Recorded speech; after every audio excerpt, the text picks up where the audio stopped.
Olá, eu sou Samuel Brasileiro.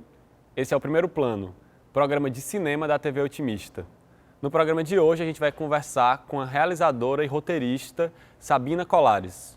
Sabina Colares lançou recentemente seu primeiro longa-metragem, Currais, uma co-direção com Davi Aguiar e que foi premiado na Mostra de São Paulo. No nosso programa, a gente vai assistir ao curta-metragem de ficção Eva, Quarta de Cinzas. E em seguida, vamos conversar com Sabina. Então, vamos ao filme.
E aí, se a gente não vem te visitar, não fica sabendo de você, né?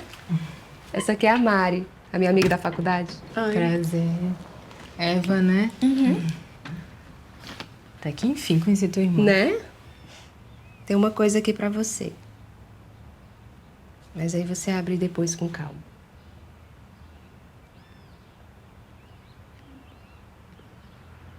Tem almoço nessa casa? Só se você fizer. Olha, tá com fome, Mari? Eu tô. A farra foi boa ontem, né? Não vai abrir, não? Não sei. Se fosse eu já tinha aberto.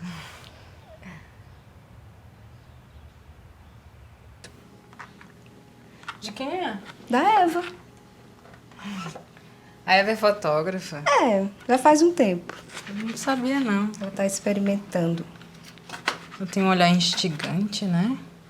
Tem. Inquieto. Eu gosto muito. Essa aqui é dela também? Não, essa é mais antiga. É a mãe de vocês? É. Ah, que linda. Ela tava grávida aqui, né? Tava. Ah. Da Eva. Muito lindas essas fotos.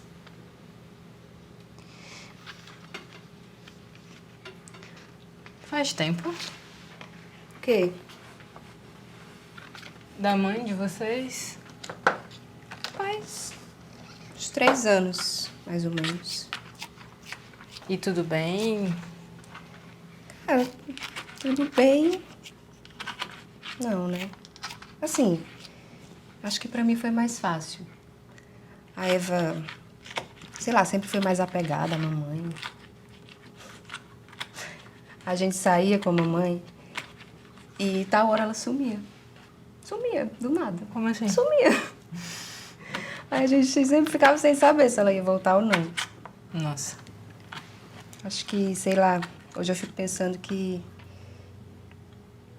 de uma certa forma, assim, a gente meio que pressentia o que ia acontecer, sabe?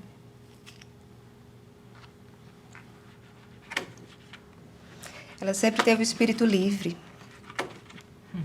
Quer tomar teu banho não logo? Eu quero. Vai. Vou logo.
Ei, vamos, que hoje a gente tem o que comemorar.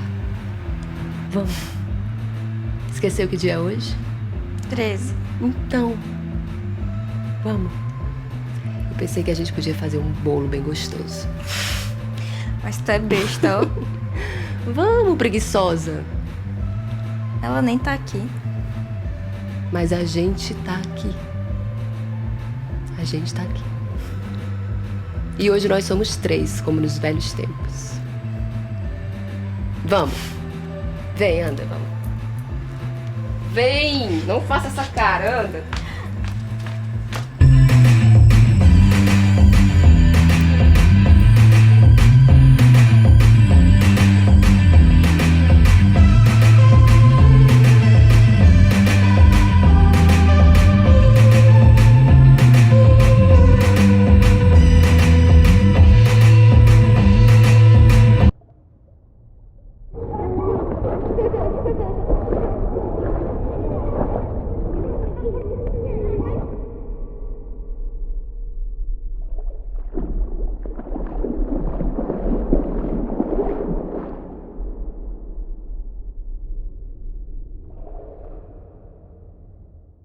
É porque a mamãe era tipo a DJ das festas que ela fazia aqui em casa, sabe?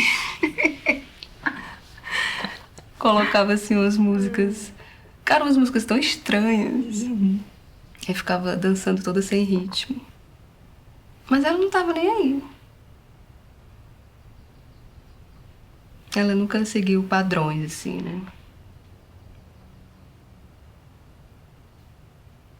Eu lembro de uma vez que ela colocou uma música, tipo uma música coreana, sabe? Assim, uma música super estranha. Nossa. Aí ficou dançando toda doida.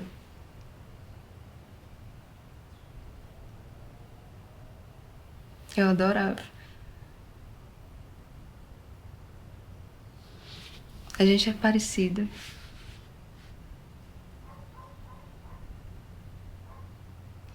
Ela dizia que as pessoas têm que ter o direito de viver, simplesmente viver suas vidas como quiserem. Tá certo. Eu também acho. Mas eu era muito pequena, não consegui entender isso. Mas hoje eu entendo.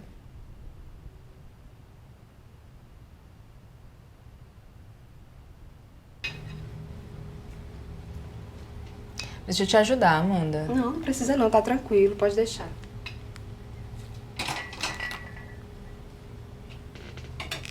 O almoço tava uma delícia. Eu adoro macarrão com atum. Eu pensei que a gente podia fazer aquele bolo, Romeu e Julieta. Qual? Não sei qual. Aquele que é queijo, e goiabada junto. Pode ser. Lembra que quando a gente fazia esse bolo, ela dizia que a gente tava querendo alguma coisa em troca? Era. Mas tem queijo. Vixe, não tem não. Pois é. Não, mas aí a gente faz só com a goiabada mesmo. Fica bom. Dá certo, Dá. né? É, vai ficar bom.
Pois é, a Amanda tinha me falado que tu fica trocando as fotos, né, da geladeira.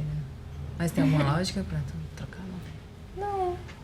Acho que eu vou... Gente, eu acho que deu super certo esse bolo. Nossa. Ficou ótimo. Ficou perfeito. Tá Eu tô incrível. passada. Eu fiquei passada também. Tá incrível. Agora falta só a cobertura, né? Ah, pois é. Tem que fazer. Nossa, dá pra fazer um comercial com esse bolo. É, tu podia fotografar o bolo.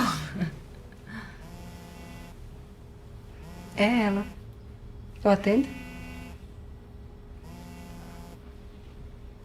Alô?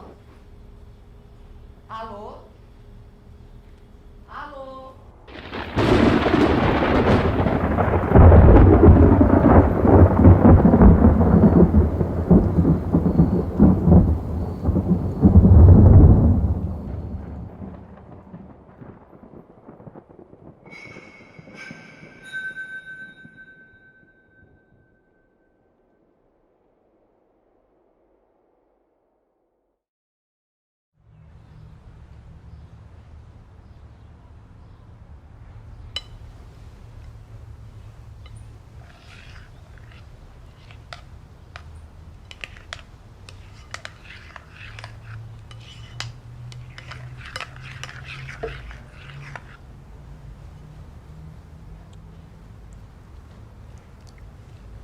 Deu certo.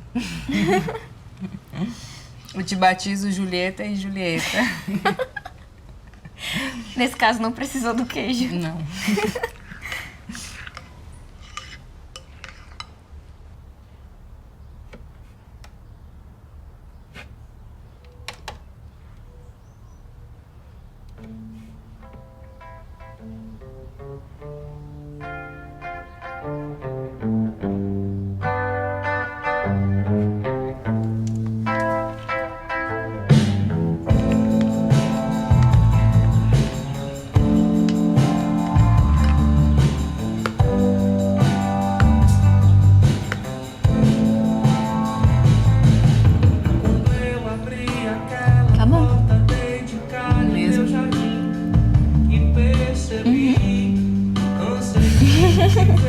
Como? Deixa eu provar.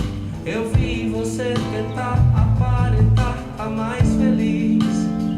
E eu sofri por saber que ler de longe. Se lembra aquele dia que você me falou de tudo que eu fiz, o que eu não quis no amor. E Mas aqui ficou tô bom mesmo. eu, bem aqui, só Prova. eu de novo. Vou provar. Se lembra aquele dia que você me falou de tudo que eu fiz, o que eu não quis no amor. E aqui tô eu, bem aqui.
Tu conheceu ele?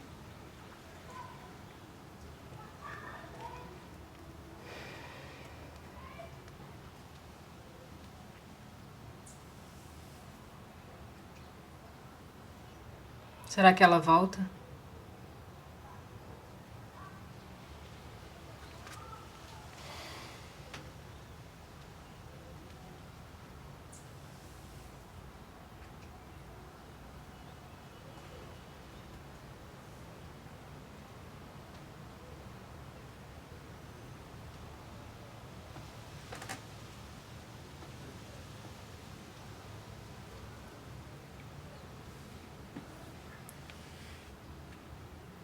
Vou te deixar sozinha.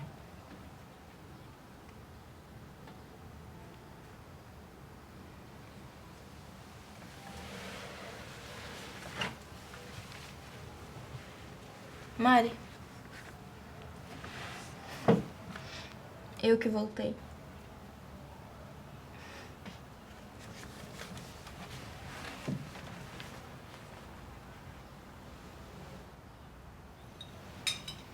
Não consigo parar de comer esse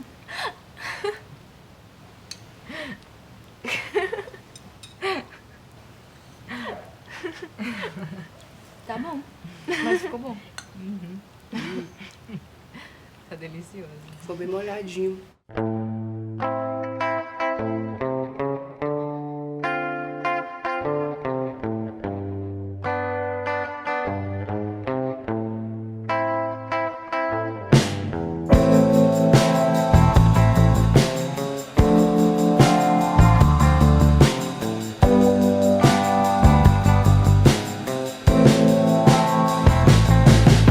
Quando eu abri aquela porta, dei de cara em teu jardim e percebi, consegui te ver de novo.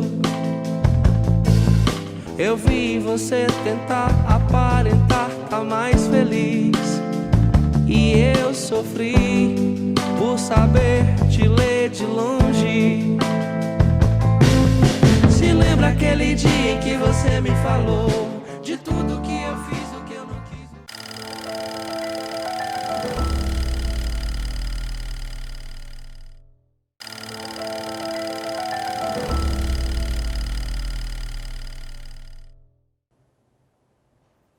A gente acabou de assistir ao curta-metragem Eva, Quarta de Cinzas, e a gente está aqui com Sabina Colares para conversar sobre o filme. Bem-vinda, Sabrina. Obrigado por ter vindo falar com a gente. Eu que agradeço o convite.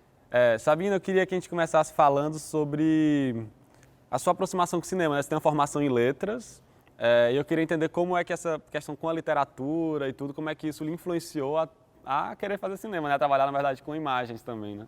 Bem, sou formada em letras, né? Adoro, amo literatura. Já escrevia, tinha esse hábito desde pequena. E quando eu estava nos últimos semestres da letras, um professor passou um trabalho para a gente editar, ou criativamente, assim, usar criatividade, um livro de poesia do Machado de Assis. E aí eu tive a ideia de fazer um vídeo poema com esse livro, né? Enveredar aí pelo caminho da poesia, que já existia muito lá na letras, né? E aí eu gostei, amei, na verdade, e eu disse, é por aqui que eu quero ir. Assim, e eu fiz a câmera na época. Que legal. Eu tinha uma câmera, era grandona, que era da minha mãe, que a minha mãe tinha feito também uns cursos de câmera, e aí ela tinha comprado essa câmera e eu peguei a câmera, né, VHS antigona, e aí eu mesma fiz a câmera, eu mesma dirigi, aquela coisa que você faz tudo, né, e aí eu adorei, eu digo, olha, eu adoro literatura, mas essa experiência aqui foi, para mim, assim, foi maravilhosa. Aí, a partir daí, eu ainda trabalhei com a minha, vamos dizer assim, com a minha formação, né? Eu dei aula no ProJovem, fui professora do ProJovem. Trabalhei como professora de literatura, de redação, de português, durante, eu acho que uns 3 ou 4 anos depois da minha formação. Aí depois eu abandonei completamente, porque a paixão pelo cinema foi ficando maior do que tudo, né? E aí eu, vou me focar só nisso e tô até hoje, né? Na dificuldade que a gente sabe que tem o cinema, mas tem dado certo. Como essa questão da tradução, né? Assim, de como a passagem para o cinema, vamos dizer assim, também se dá numa espécie de tradução, né? E uma coisa que eu tenho pensado muito, falado muito, é pensar a direção como esse lugar da tradução da experiência também, né? Então, você traduzir essa experiência da literatura para o cinema, né? Assim, e queria entender que essas diferenças que você tem sentido de trabalho, porque eu sei também que você já escreve, já publicou contos também, né? Então, se essa relação com a literatura, se ela também ainda lhe influencia na construção dos seus filmes. Sim, influencia. Eu acho que talvez até pela dificuldade que a gente tem em enveredar pela literatura, de lançar um livro, né? Eu também sou pós-graduada em escrita criativa. Então, assim, a paixão pela literatura me acompanha até hoje, que a pós-graduação faz pouquíssimo tempo. Então, assim, a literatura e o cinema, eles fazem parte, para mim, do meu processo criativo junto, né? Então, assim, eu estou, às vezes, aqui pensando num filme e estou escrevendo um conto paralelamente. Então, assim, o estudo também do roteiro passa pelos livros também de escrita criativa também, né? Então, assim, é um casamento mesmo. E quando eu decidi fazer cinema, eu percebi que tinha muito a potência da literatura, né? E o casamento que existe entre a escrita do roteiro e a escrita do texto literário. E na própria letras, eu já pensava nessa questão da tradução também. Então, eu fiz pesquisas sobre a tradução de uma linguagem para outra linguagem, né? E isso também ajuda muito a pensar sobre cinema, né? Enfim, assim, é sempre no mesmo caminho aí. Tem um pouco dessa consciência da linguagem, né? Tem. Assim, e eu até queria fazer essa ponte para o projeto do Educando o Olhar, né? Porque eu acho que essa ideia de você ter consciência da linguagem também passa, eu acho, também pelo audiovisual nas escolas, né? E você tem esse trabalho, você fez esse trabalho ligado à educação e ao audiovisual. Eu queria que você falasse um pouco sobre ele também. Pois é, já tem um certo tempo que a gente está trabalhando com o Educando o Olhar. Agora ele está parado, porque o Educando o Olhar é um projeto de ensino de audiovisual em escolas públicas, né? Ensino básico, mas ele precisa sempre de um incentivo fiscal, de uma verba, né? Que normalmente aí ou era o edital de cinema e vídeo ou era o mecenato, né? E alguns apoios também da Universidade Federal que a gente teve. mas a gente sempre precisa de um edital, enfim. Então agora ele está parado. Mas a gente trabalhou em algumas escolas aqui do estado, né? Foi muito feliz, assim, os filmes dos alunos. E essa consciência, como você comentou, assim, da linguagem, eu acho que eu venho do magistério, na verdade eu acho que eu venho, né? Eu sou professora. Então, assim, pensar em dar aula de cinema e pensar numa linguagem, me apropriar disso, não foi tão difícil para mim, porque eu já venho da sala de aula, né? E é uma paixão, assim, é outra paixão enorme, ensinar, né? Eu acho que isso é uma coisa que eu faço com muito apreço mesmo, sabe? Eu fico muito feliz, assim, quando eu vejo os meus alunos, além de fazerem filmes, eles entrando no mercado de trabalho, como vários estão, né? Também de deixar esse sonho, assim, de ver esse sonho, né? Que no final do curso, a gente sempre faz uma exibição dos filmes. E vê-los, assim, nessa possibilidade de continuar, né, nos filmes, por aí com as outras pessoas, assim, é sempre muito massa, sabe? Sim, e eu acho que é muito essa relação entre ver, né, que eu sei que tem uma relação com o cineclube também, né, de você ver filmes e discutir, né, que eu acho que é uma coisa que acaba que a gente faz pouco, né, um processo que a gente faz pouco na escola, normalmente assim, você tem esse espaço do cinema, né, de discutir cinema em sala de aula. E aí, eu queria entender um pouco isso também, assim, de como é que era esse processo, essas metodologias do Educando Olhar, assim, como é que vocês trabalhavam? Tem uma coisa que eu acho interessante até de contar, assim, na primeira experiência que a gente teve, a gente sentiu uma dificuldade imensa, eram alunos de primeiro, segundo, terceiro ano, os meninos bem danados, né, e houve uma evasão enorme no começo. E aí a gente percebeu, não, tem alguma coisa errada, né? Vamos botar a cabeça para funcionar, porque era uma equipe. E a gente realmente teve que rever o método. Por quê? Porque eles já estudavam de manhã e eram no contraturno escolar, então não poderia ter o mesmo método da escola, porque era cansativo, eu tinha que ter um método diferente. Então eu fui realmente enveredar vamos dizer assim, pela essa metodologia da arte, do ensino da arte, né?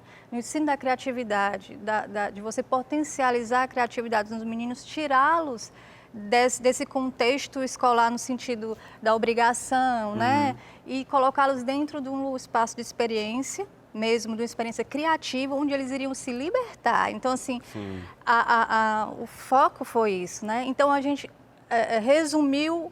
Assim, uma das partes da nossa metodologia foi a teoria diluída na prática. A gente tinha a teoria, aqueles minutos, vamos dizer assim, uma hora, uns 40 minutos de teoria, mas a gente tinha que ter criatividade de que a gente ensinaria dentro da atividade, né? Não ficaria na sala de aula em si. E outra coisa, aquele garoto que estava naquela sala de aula, a postura da gente para com eles e deles para com a gente, era outra coisa, né? Teve uma vez que a gente chegou na sala e eles tinham pegado a chave, tinham entrado, aberto a porta, entrado, tinham ligado a TV e tinham botado um funk. Então eu cheguei, eles estavam dançando funk. Eu acho que eles se assustaram e estavam pensando que eu desse uma bronca e tal. E o que foi que eu fiz? Eu fui dançar funk com eles, né? Então, assim, a gente percebeu que ao passo que a gente estava levando aquela experiência para que eles se libertassem, isso reverberou demais nos filmes. A confiança que a gente conseguiu, que eles expressassem, né, vamos dizer assim, a sua história, a sua arte e o seu ponto de vista sobre a vida. É tudo isso que a gente queria que eles mostrassem nos filmes, né? E a gente foi muito feliz, assim. Trouxemos isso para as outras experiências também. Eu acho que tem tudo a ver com o Eva, né? Com o filme, essa construção dessas imagens que a gente vai conversar no nosso segundo bloco. A gente vai dar um intervalo agora, mas fiquem aí porque a gente volta daqui a pouco para conversar mais com a Sabina Colares.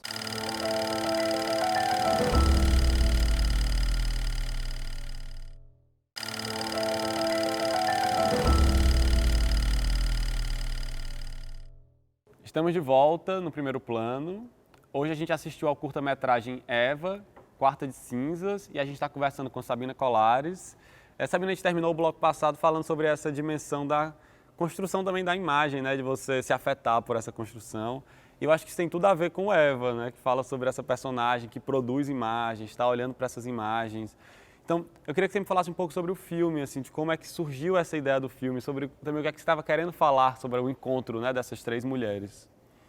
O Eva foi um argumento do Paulo Ribeiro, que no filme faz o trabalho de som, né? Na verdade, foi um argumento. Ele iniciou esse argumento, aí trouxe para mim, e a gente continuou conversando e aprimorando, e eu fiz o roteiro, né?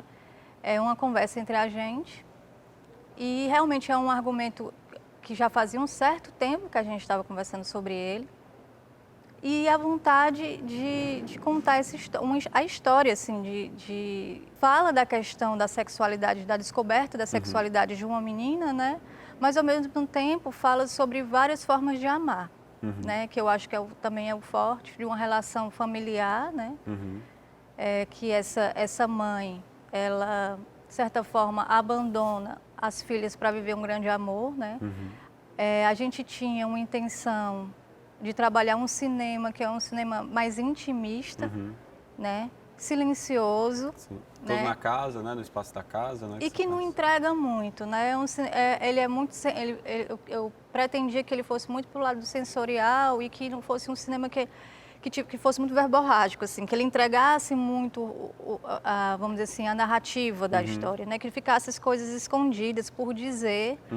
Né? Na verdade, o Eva, ele é uma experiência, para mim, assim, desafiadora, porque os outros trabalhos que eu já tinha feito, ele está sempre muito no campo do documentário, né? Eu estou trabalhando sempre muito com o personagem do documentário ou como performer.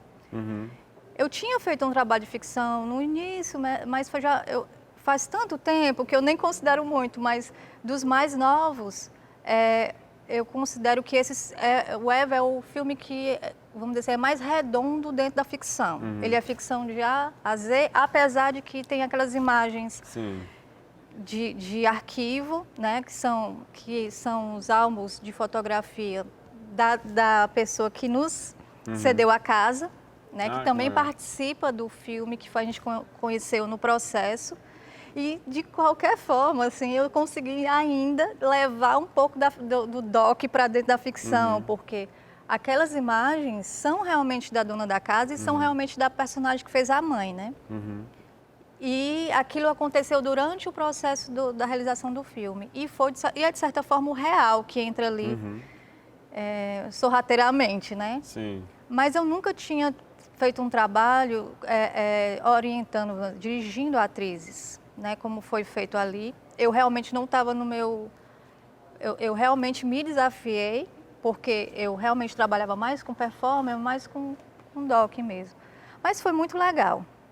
Eu acho que tem uma coisa que você fala, uma questão que você traz dessas imagens, que é como se a ficção e o documentário, o real e o ficcional, né, eles tivessem não tivessem uma diferença de hierarquias, né? Eles existissem, ou até mesmo uma performance, né? Porque, querendo ou não, as atrizes também estão performando. Você sente que existe uma liberdade ali também na relação que foi estabelecida, né? Tem. E eu queria que você falasse um pouco sobre essa experiência, falando que é a primeira vez que você vai ter essa experiência com direção de atores, né, de maneira mais intensa. E isso vai reverberar, que a gente vai conversar depois um pouco sobre o Curral, o longa-metragem que você dirigiu, que também tem direção de ator, né, numa proposição também bem experimental dessa direção de ator. Eu queria que você falasse um pouco sobre essa experiência agora de se colocar como diretora de documentário, né, prioritariamente, se colocar nesse desafio de dirigir, né, atrizes, né, e 3 atrizes incríveis, né, que é a Débora Ingrid, a Samia Delavaux e a Ana Luísa Rios, né? Foi muito interessante, foi um desafio, né? Assim, quando a gente viu o filme, a gente escreveu no editado Cinema e Vídeo, foi selecionado. A gente até nem estava com muita pretensão, porque como ele era algo novo, né? Mas deu tudo certo. Com o decorrer do tempo, a gente percebeu o tanto quanto aquele filme era feminino. Né? E aí eu segui pelo esse caminho de também uma equipe feminina. Então a equipe 90% é feminina, né? E apurar e potencializar esse olhar feminino no filme.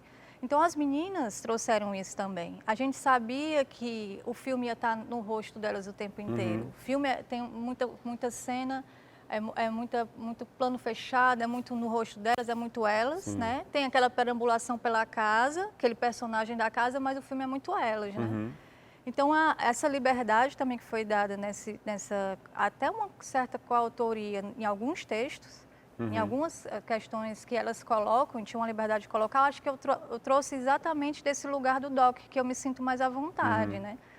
E eu realmente percebi, depois da experiência com o Eva, que eu realmente pretendo seguir por esse caminho mesmo, desse encontro entre o doc e a ficção, né? E desse trabalho onde existe a auto-mise-en-scène, que eu curto muito, onde a gente dá essa liberdade que o performer, ator, né? Se coloque, que né? se coloque, principalmente que o personagem, no caso de um documentário, possibilitar essa auto-performance, né? Então, assim, o Eva, eu sou muito feliz, mas também eu percebi que eu quero seguir por esse caminho mais do Currais mesmo. Sim, de trazer essa complexidade, até porque essa relação entre documentário e ficção, essa divisão nunca existiu, né? Se a gente pensar desde os Irmãos Lumière, na primeira imagem, onde você tem uma imagem que é encenada das pessoas saindo da fábrica, ou Flaherty, né? O Robert Flaherty com o Nanook, na forma como ele encena a vida do Nanook, né?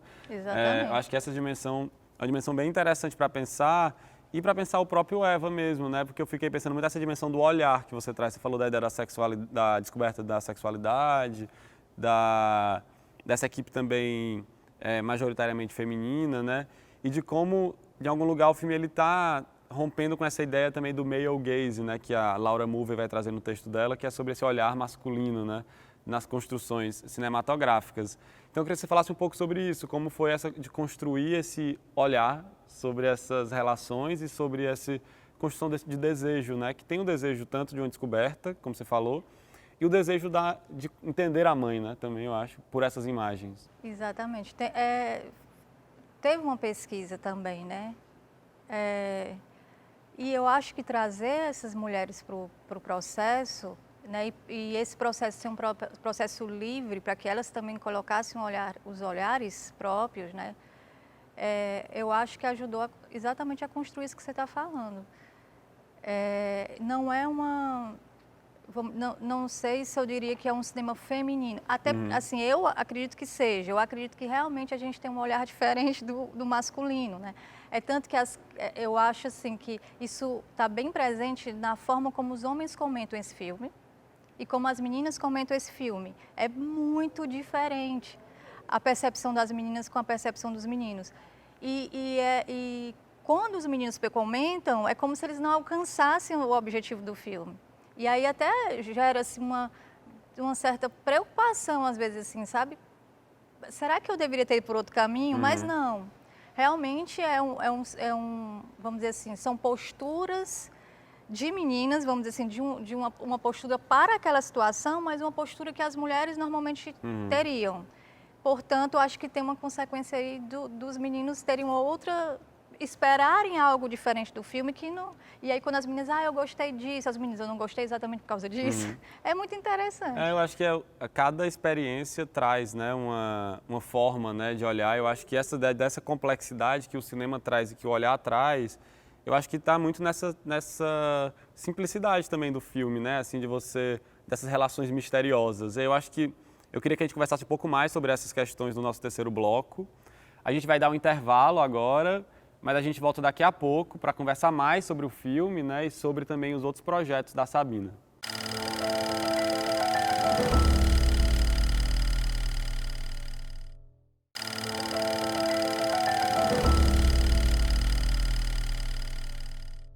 Estamos de volta aqui no Primeiro Plano. A gente está conversando com Sabina Colares, diretora do filme Eva, Quarta de Cinzas. Sabina, a gente estava conversando sobre essa relação dessas diferenças de olhar, de experiências, né? E eu acho que o filme, o Eva, né, ele surge muito dessa experiência de proximidade, de experiência, né? E a forma como cada pessoa realmente, talvez, observe o filme, eu espere ver, né? Seja eu, um homem, cis, hétero, né? Enfim, talvez você espere formas de representações diferentes, né? E talvez aí onde esteja a política, né, do filme, exatamente propor uma outra questão. E aí eu fiquei pensando no seu longa-metragem, no Currais, que é um filme que fala sobre um momento histórico quase esquecido, né, da história do Ceará e que está sendo trazido à tona de volta, assim. E eu queria que você falasse um pouco sobre a experiência de ter feito esse filme, que é um filme muito peculiar nas suas estratégias de produção. E que olhar é esse que vocês estão propondo, sabe, para a história? Que olhar é esse que você e Davi, né, que são os diretores, estão propondo para essa história, para trazer essa história na vida, né? Assim, eu queria que você falasse um pouco também sobre a história do documentário.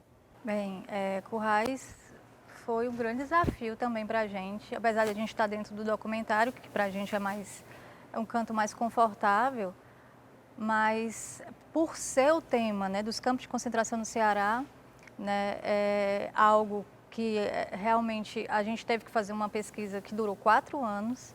A gente soube que teve pessoas assim que tentaram fazer, mas quando perceberam a dificuldade, né, até desistiram.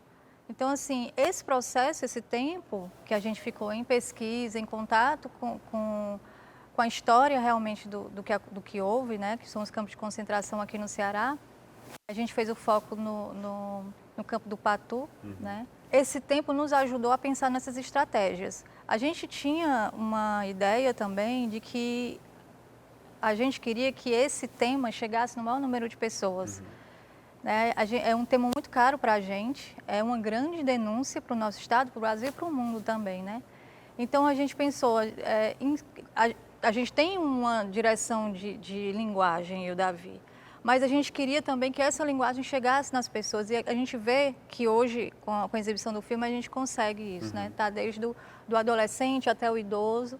E uma das estratégias foi exatamente trabalhar com um performer, né? Também não é um ator, que é o Rômulo Braga, mas ele, no filme, a proposta é que ele não trabalhasse como ator.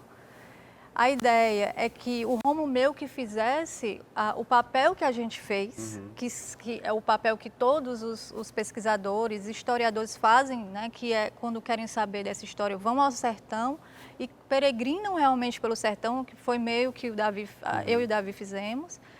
Mas a gente não queria se colocar no filme, né? E aí a gente, alguém tem que fazer meio que a nossa história. E aí a gente pensou no Rômulo, e pensou ele como um fio condutor também, né, dentro dessa história, que é uma história soterrada, e que a gente tinha que também ter uma pessoa que fizesse, que linkasse, né, porque se a gente jogasse tudo ao léu, as pessoas não entenderiam, porque é cheio de vácuos a história, né? E é interessante que o Rômulo disse assim, eu nunca fiz isso na vida, eu nunca fiz um filme que eu não soubesse o que eu ia fazer, porque a gente pouco informou, ele nunca tinha ido no lugar, porque a intenção era essa, que ele fosse afetado e que aquilo fosse uma surpresa para ele. E a liberdade total dessa auto-mise-en-scène, né? E que os personagens reais não sabiam que ele era vamos dizer assim, de certa forma, um performer, que ele estava ali do lado do filme e achavam que realmente eles estavam fazendo aquela busca e tal. E esse encontro entre o documental e o pouco ficcional que tinham, eles se encontravam exatamente quando o Rômulo encontrava, vamos dizer assim, essas pessoas e aquilo tudo acontecia, né? Então, o tempo todo o documentário se encontrando com a ficção ali, vamos dizer assim, nesse limite que está o tempo todo acontecendo, né? E a gente sabia dos riscos e a gente sabia que vamos dizer assim, a gente queria que isso acontecesse. Também abrimos muito para que vamos dizer assim, que as invenções, as fabulações, elas entrassem no filme, né? A gente não fechou o filme para isso. Então, muitas perguntas que o Rômulo faz, ele faz porque ele já está afetado, já são questões dele. Que ele está trazendo para a cena. Que ele está trazendo para a cena, não são mais as nossas, porque a gente orientou no início, mas depois o Rômulo se afeta muito, né? E aí ele começa a ter uma imersão muito forte, assim, dentro do filme, um processo muito bonito, inclusive, e que a gente é muito grato. E aí ele começa a conduzir muita coisa sozinho, né? Tanto no momento da performance que tem no filme, é tudo conduzido por ele. A gente não sabia nem o que ele ia fazer. A gente só deu o start, disse, olha, aqui é um momento que eu queria que você se afetasse, que você trouxesse uma coisa que é sua. E aí ele trouxe aquela performance que é completamente dele, né? De tentar traduzir essa experiência ali, né? A experiência que ele estava dentro de um espaço que era do campo de concentração, né? Aquilo ali é um ambulatório. E ele já tinha passado por todos os outros, assim, espaços de ruínas e tinha estado com os personagens reais. Ele já estava vivenciando na pele aquilo ali, né? Porque quando você chega em Senador Pompeu, aquilo, se eu não estou enganado, foi depois da Caminhada das Almas e ele fez a caminhada, você não volta mais o mesmo. Principalmente quando você faz a caminhada. Então, assim, você é muito mexido, sabe?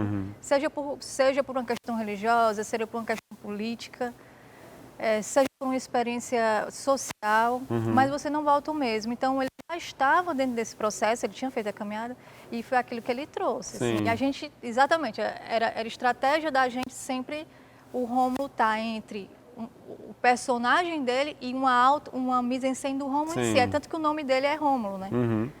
E além dele, vocês trabalham com a Zezita Matos também, né? Que é uma das personagens, faz uma personagem no Pirambu, né? Se eu não me engano, no bairro. E eu acho isso curioso também, né? De trazer você também ficcionalizar, porque é uma história com lacunas, né? Então, esse gesto da ficção como uma forma de tentar preencher, né? Assim. Exatamente, porque a Zezita, ela é uma personagem, ela faz um personagem real, porque no Currais, 90% é real. Só que a gente usou de estratégia exatamente de usar alguns personagens para trazer vamos dizer assim, esse arquivo humano, né? Porque a Zezita, o personagem da Zezita realmente existiu, que foi numas fitas cassetes que a Kênia nos cedeu, Kênia Souza Rios, que é a grande pesquisadora do tema, que foi nossa parceira maravilhosa. E essa personagem que inspirou, a personagem que inspirou a Zezita, né? A construção da Zezita, ela é real. Realmente aconteceu tudo aquilo. Só que o áudio dela não tinha como ser utilizado e ela não está entre nós, né? Então, a gente trouxe a Zezita porque era importantíssimo, porque, como a gente disse, são várias lacunas. É uma história que está soterrada e que a gente foi, com a ajuda da Kênia e de outros pesquisadores, foi trazendo à tona. E mesmo assim, a gente sabe que tem muita coisa que não foi soterrada, né, e que está lá. E que estratégia a gente poderia utilizar para que as pessoas entendessem, para que a gente trouxesse essa dor, essas vivências dessas pessoas, o campo, como é que a gente trazia à tona esse campo, né? E aí a gente pensou nesses mecanismos, né? Acho legal também você falar isso, porque eu fico pensando na relação, apesar de serem filmes muito distantes, quem vê o Currais vai entender em relação ao Eva, mas me parece que a política está exatamente nessa dimensão da ficção, né, de você tentar propor encenações e romper com olhares, né? Por exemplo, que olhar era jogado de esquecimento para esses currais, né? Para os campos de concentração? Que olhar é jogado para essa construção do desejo, né? Ou das relações entre as mulheres? E eu acho que o filme, quando vocês vão trabalhando, esse questionamento da encenação tem muito a ver com isso. E eu queria lhe agradecer a sua presença. Foi ótima a conversa, assim, acho que esses encontros são revigorantes, assim. E, enfim, só agradecer também você ter exibido o filme com a gente, ter se aberto, assim, para essa discussão. Eu que agradeço, né, o convite de vocês.